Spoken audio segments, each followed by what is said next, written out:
Vaibhavwadi Kolhapur railway मार्ग हा राज्य शासन मार्फत करण्याचा निर्णय आणि त्या संबंधित कारवाई करण्याचे निर्देश माननीय मुख्यमंत्री देवेंद्र फडणवीस साहेबांनी आज दिलेले आहेत। वैभववाडी कोल्हापूर जो रेल्वे मार्ग आहे ज्याच्यामुळे असंख्य महत्वाची विकासाची दालनं उघडणार आहेत।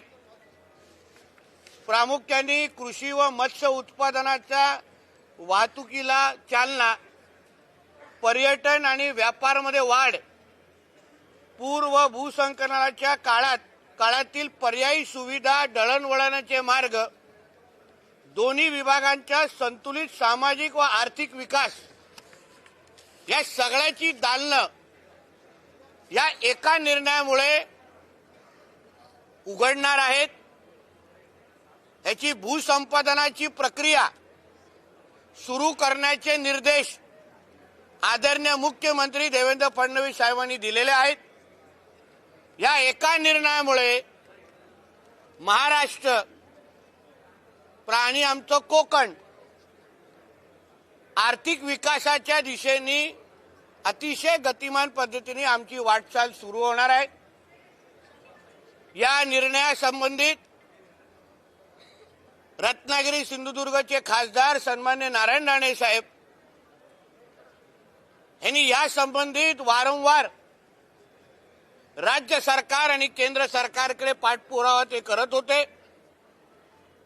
त्यांच्याही या निर्णयामध्ये आम्हाला मार्गदर्शन लाभलं आणि म्हणून आज जो आदरणीय मुख्यमंत्री साहेबांनी वैभववाडी कोल्हापूर रेल्वे मार्ग हा राज्य शासनामार्फत करण्याचा जो निर्णय घेतलेला आहे त्याचा मी बंदर विकास मंत्री म्हणून, सिंधुदुर्ग जिल्ह्याचा पालकमंत्री म्हणून मी मनापासून स्वागत करतो। या एका निर्णयामुळे मोठ्या प्रमाणामध्ये रोजगाराची संधी आमच्या तरुण तरुणींसाठी तयार होणार आहे।